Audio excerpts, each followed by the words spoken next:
COVID-19 je močno posegal tudi v življenje bolnikov z multiplo sklerozo in njihovih družin.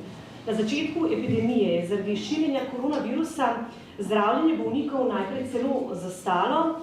V času popolnega zaprtja so strokovnjaki ugotovili, da je bilo tudi nekaj manj na novo odkrite bolezni. A še vedno se strokovnjaki sprašujejo, ali so vsi, ki bi morali v času COVID-a tudi dobili pravo diagnozo.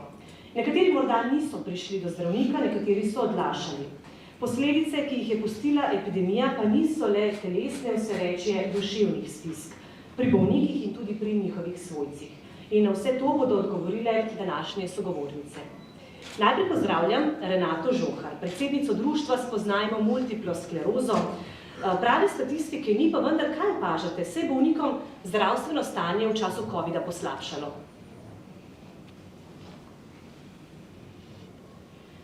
Pozdravljeni vsi skupaj in na začetku hvala lepa, da ste se udeležili naše tiskovne konference.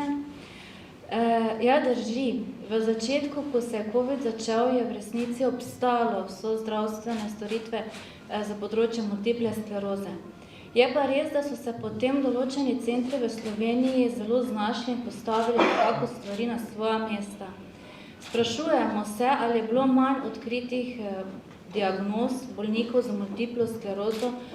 Bi lahko rekla, ja, verjetno je to se res zgodilo. Je bilo res, da je zdravljenje zastalo pri bolnikih za multiplo sklerozo? Tudi to drži. Kakšne bodo posledice glede tega, ne vemo. Je pa res, da vsak bolnik, ko ima multiplo sklerozo, ima svojo zgodbo, ima svoje težave in če bi danes imeli tukaj ogromno bolnikov, bi imel vsak svojo specifiko.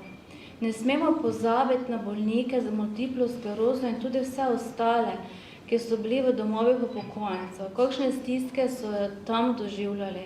Potem bolniki, ki imajo sekundarno napredujočo obliko bolezni, ki rabijo še več podpora, nekega socialnega stika, ko rabijo še več zdravstvenih storitev z področja fizioterapije, delovne terapije. Tudi to je zastalo. In potem tudi bolnike, ko imajo progresivno napredujočo obliko bolezni, katera gre kar naprej in ti ljudje so rabili še več suporta iz zunanjega sveta, ne samo iz te bolnišnice, centrov, kot je Soča, ampak lokalno nekakšnih storitev, kot so, sem prej rekla, fizioterapija, delovna terapija in pa potem tudi z področja psihologije. Če zakrožim vse skupaj, pa na eno mesto dam multiplo sklerozo, potem dam COVID, socialno izolacijo, otroci so delali od doma, družine so bile več skupaj, dobro, v redu, nekatere so temu navajene, znajo biti skupaj.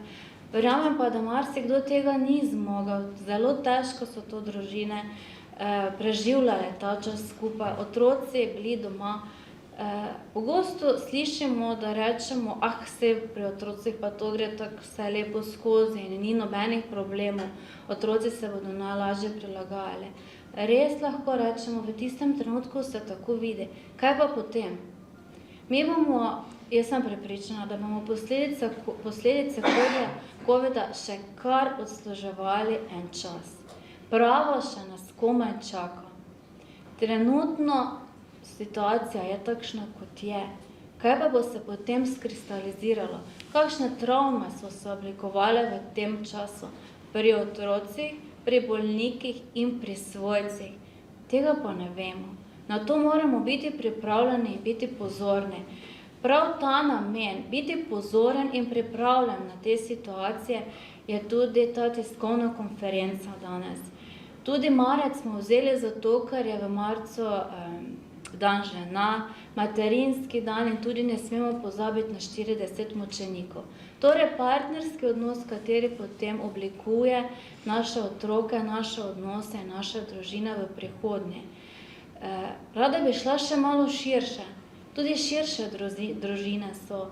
Nekateri so pač starši, ko so že malo starejši, drugi mlajši, ampak nima veze. Bolezen, ko enkrat pride, svoje lovke razpre in se nekako dotakne vseh naših bližnjih in pa naših širših, ki so z nami na takšen ali drugačen način. Tudi zdravstvenih delavcev, kateri so z nami, ki bi nam želeli pomagati, pa nam v času COVID-a enostavno niso mogli, ker jim je to bilo preprečeno. Hvala lepa. Z nami je tudi zdravnica družinske medicine Polona Kampolungi-Pegan, trenutno zdravnica v domu za starejše in strokovna vodja Novogoriškega zdravstvenega doma. Veliko se govori o nedostopnosti do osebnega zdravnika v času epidemije. Kaj vi menite, je veliko bolnikov z multiplo sklerozo ostalo brez diagnoze? Lepo pozdravljeni tudi z moje strani. Tako bom rekla, mislim, da so bolniki, ki zaradi epidemije niso prišli do svoje diagnoze oziroma so prišli do svoje diagnoze z določenim zamikom. V začetku te epidemije, ki nas je dobila nepripravljene, in moramo reči tudi, da je primarni nivo zdravstva to epidemijo dočakal v dokaj slabi kondiciji, saj smo se že pred pojavom epidemije soočali z izzivom težke dostopnosti do zdravnikov. Tukaj imamo v mislih predvsem zdravnike družinske medicine in pa primarne pediatre. Ko je prišla ta epidemija in smo ugotovili, da pravzaprav ves čas delamo na robu nekih rezerv in da teh rezerv pravzaprav ni, se je tudi dokaj hitro ugotovilo, da vsi tisti ljudje, ki so bili obravnavani na primarni ravni in ki so potrebovali našo pomoč ali preventivo ali rehabilitacijo, ne bodo mogli biti obravnavani na način, kot smo ga bili vajeni. V prvem delu epidemije je, tako kot je že gospa Renata povedala, tudi primarni nivo zdravstva pravzaprav zastal za vse, razen za tiste najbolj akutne in nujne bolnike, saj nas je virus dobil brez dovoljšne količine zaščitne opreme, brez neke postavljene organizacije, ki bi omogočala varno obravnavo pacientov, in vsi smo se zelo bali tega, da se bo v bistvu zdravstveni sistem posul. Ne zato, ker ne bi zmogel obravnavati bolnikov, ampak zato, ker smo se bali, da bojo zdravstveni delavci obolevali v tolikšni meri, da ne bomo zmogli zagotavljati ustrezne zdravstvene oskrbe za tiste najbolj akutne. Ko je tisti prvi šok šel mimo, ko smo dobili zadostne količine zaščitne opreme in se je ta organizacija pričela postavljati, pa smo bili na primarnem nivoju soočeni z dodatnimi delovišči, ki smo jih morali pokriti z istim številom kadra, kot smo ga imeli že prej. Vzpostavile so se točke za PCR brise, za hitre teste, vzpostavile so se COVID ambulante za otroke in za odrasle, vzpostavljali so se cepilni centri in vse to je bilo potreba pokriti z medicinskim kadrom, se pravi kadrom zdravstvene nege in zdravniki, ki smo jih seveda morali prestaviti iz njihovih matičnih delovišč. To je pomenilo, da je že tako slaba dostopnost oziroma premajhno število kadra bilo prerasporejenih na bistveno več delovišč. Hkrati se je pa enormno povečalo breme tako akutno zbolelih, vedeti moramo, da je veliko število ljudi obolelo za samim COVID-om in da praktično vsak, ki je zbolel, je prišel vsaj enkrat do dvakrat v kontakt s primarnim nivojem. Po drugi strani pa smo bili zasuti z res velikim bremenom raznoraznih administrativnih opravil, ki jih je ravno tako moralo opraviti medicinsko osebje, medicinske sestre in zdravniki. Tukaj govorim v prvi fazi o izdajanju raznoraznih potrdil o prebolelosti, testiranju in tako naprej, ker zadeve niso bile avtomatizirane. Govorimo o dodatnem delu pri sestavljanju seznamov za cepljenje, ki je porabilo ogromno časa v bistvu zdravstvenim delavcem.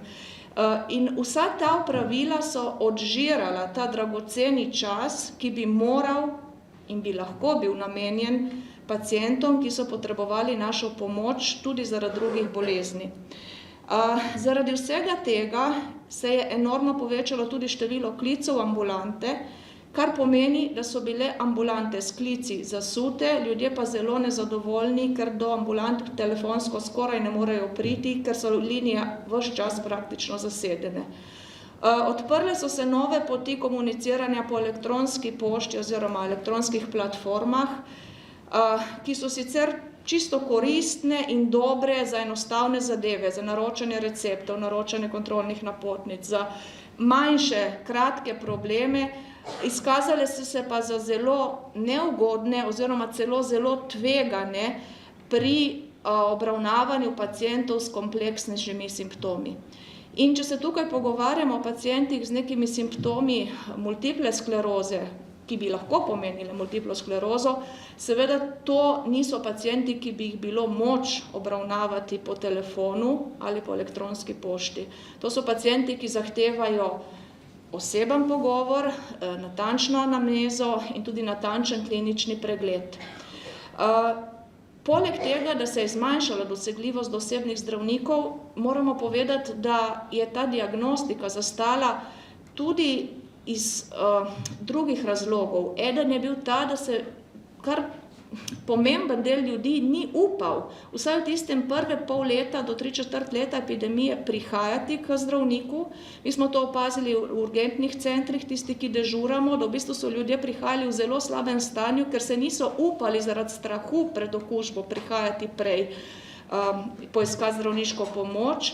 Tretji vidik pa je tudi zaostanek v diagnostiki na sekundarnem nivoju, ker vemo, da tudi številne specialistične ambulante niso delovale razen za nujne in zelo hitre napotitve in tudi tukaj je prišlo do zakasnitve diagnoz.